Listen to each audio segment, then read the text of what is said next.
Okay, well, thank you very much for the invitation. So I will talk to you about a new field, namely neutrino astronomy. And what you're seeing here is essentially the counting house of our experiment. So this is this not? Ah, okay, probably now it's. So you're seeing here the counting house of our experiment running at the South Pole. And here you see one of our high-energy cosmic neutrino events as it was detected with our experiment. So I will talk about neutrinos. But before I do talk about neutrinos, let me give you sort of the scope, an overview of how neutrinos actually fit into astronomy as a whole. And so I'll start with sort of something that is appropriate for this, I think, symposium, namely the horizon, namely the largest horizon that you can draw, that you can still observe. And so this is a cosmic horizon, and it's actually what you obtain when you view the sky with microwave, in microwaves. So if you go to 1 millimeter wavelength, you observe the sky, you subtract all the background noise, there's lots of noise, you obtain this picture here. And this picture is actually photons that have been produced 380,000 years after the Big Bang. And then they've been traveling for 14 billion years, and then they hit our detectors, and we see them.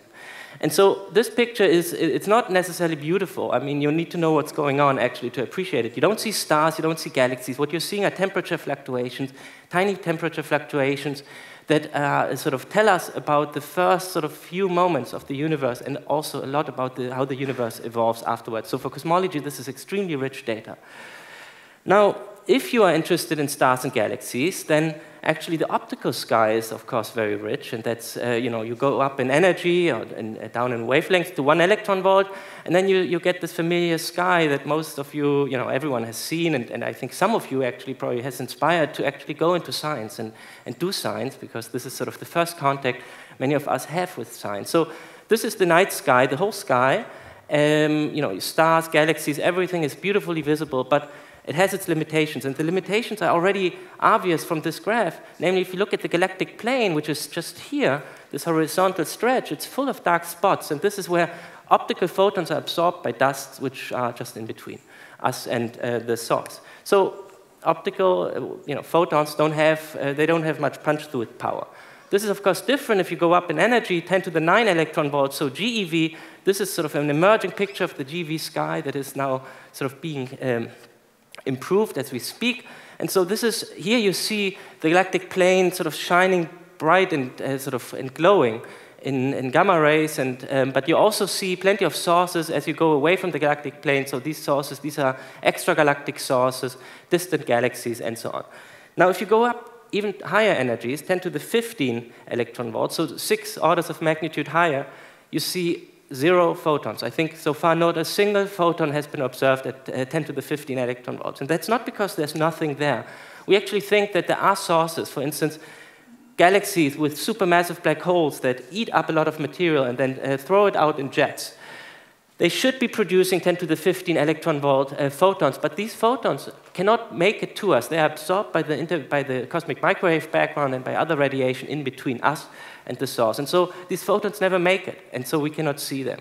So if you summarize it, the horizon as a function of the energy or wavelength, inverse wavelength, you get this picture. So I've told you about microwaves, I've told you about optical and gamma rays, and then here's the cutoff where you simply cannot see any further because of absorption of the photons.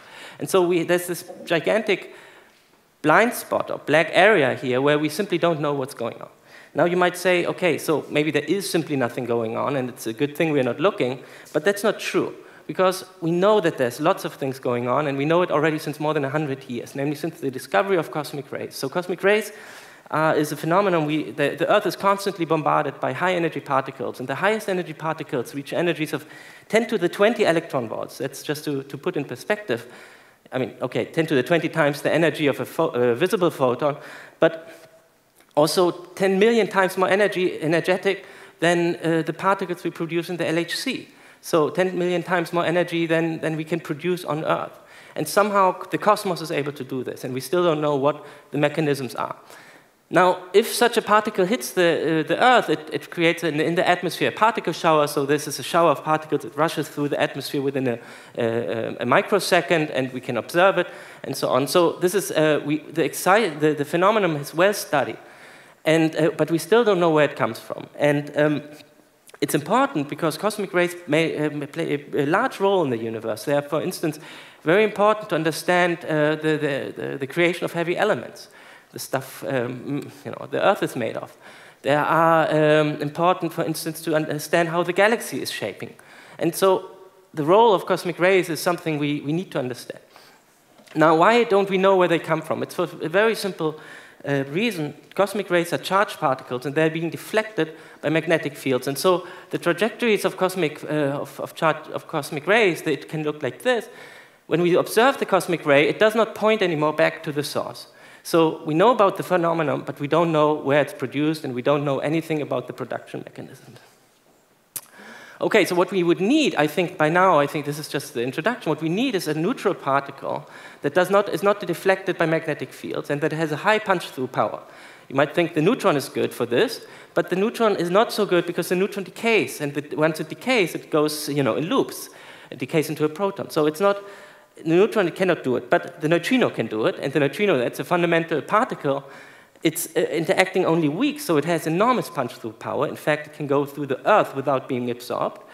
And so it can tell us, it will come directly to us, it can escape the densest and hottest environments in the cosmos you can think of. So it's like the ultimate X-ray.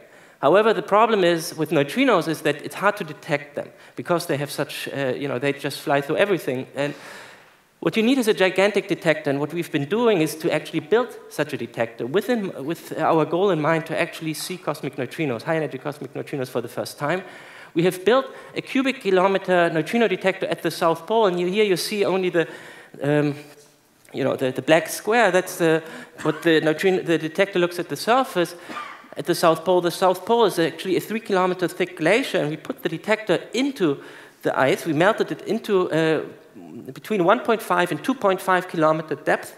We have installed our detector, which is sensitive to essentially Cherenkov radiation, so optical radiation that is produced in neutrino interactions. And so the detector itself, it consists of these sort of pearl strings. Each pearl here, that's an optical sensor. We have altogether more than 5,000 optical sensors in the ice that can then detect these the neutrino-induced particles.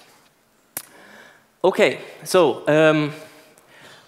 the detector was completed in 2011. In 2013, we then felt for the first time confident enough to say, yes, we have discovered cosmic neutrinos for the first time, high-energy cosmic neutrinos. And so this is just one of our events we've seen. So in the detector here, each dot here with color, that's one of our sensors which has seen a photon. And the combination actually allows us to say what kind of neutrino it is and what direction this neutrino comes from. So this is one out of our cosmic neutrinos. We have more than 50 cosmic neutrinos by now, and when we put them onto a sky map, this is the first sort of sky map you can see in neutrinos, you get this picture. Now, unfortunately, we don't see, the neutrinos seem to be pretty dispersed over the picture. We don't see an obvious point source yet. A point source would be pointing directly to the source. Rather, what we are probably seeing are many sources, each producing one neutrino at a time. So we are not yet there to say this is the source, but we are close. We are only taking data since a few years, and we are continuously improving our methods. And so I think we are very close to saying where these neutrinos come from. But already this picture actually tells us something very important, namely that these neutrinos we are observing are not from from our own galaxy, from the Milky Way. And the reason is, you've seen the sky maps before. If they would come from the galaxy, they would be all aligned here with the galactic plane, and they are not.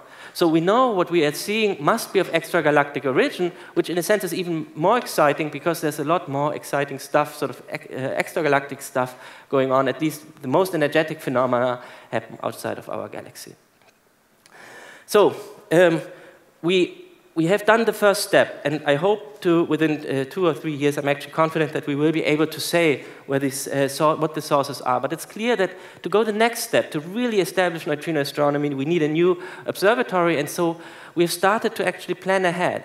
A new observatory, based on the experience which we have with IceCube, we can now propose a detector which is 10 times larger than IceCube for the same amount of resources that IceCube took, simply due to improved technology and improved detection schemes. And so this is the IceCube Gentoo observatory. We are about 350 people. 1/3 of those sit in Germany, work in Germany. 2 Helmholtz centers are involved, DESY and KIT, 9 universities, as well as Max Planck. And so we're now trying to get this off the ground. And ultimately, you know, we're coming back to this picture, sort of as the summary. What we want, of course, to understand is what's going on in this area here. I can, at this moment, only speculate. I hope it's actually the neutrinos are due to supernovae, exploding stars, where if we can prove that's right, then what we could do is we could look into these supermassive exploding stars right into the center and use this sort of super X-ray view and explain things which have been sort of not understood for a while. So that would be my hope, but ultimately we don't know. And so I just want to say this area here is about 20% in total. And if you compare it to a body of water, that's about the Atlantic Ocean. So 20% of the surface of the Earth is the Atlantic Ocean. So perhaps what we are, you know, maybe it's not supernovae, maybe it's something entirely different. Perhaps we are in the position of Christoph Columbus, sort of sitting, you know, just sailing west with the hope to find a route to China, but instead detect a continent. So perhaps with neutrino astronomy, we're actually on this path. That would be even greater, of course, if we discover something entirely new. But we don't know. Well, but for sure, I think Helmholtz is a strong partner in this, or at least Helmholtz institutions, and I hope that will continue like this. So thank you very much. This is the...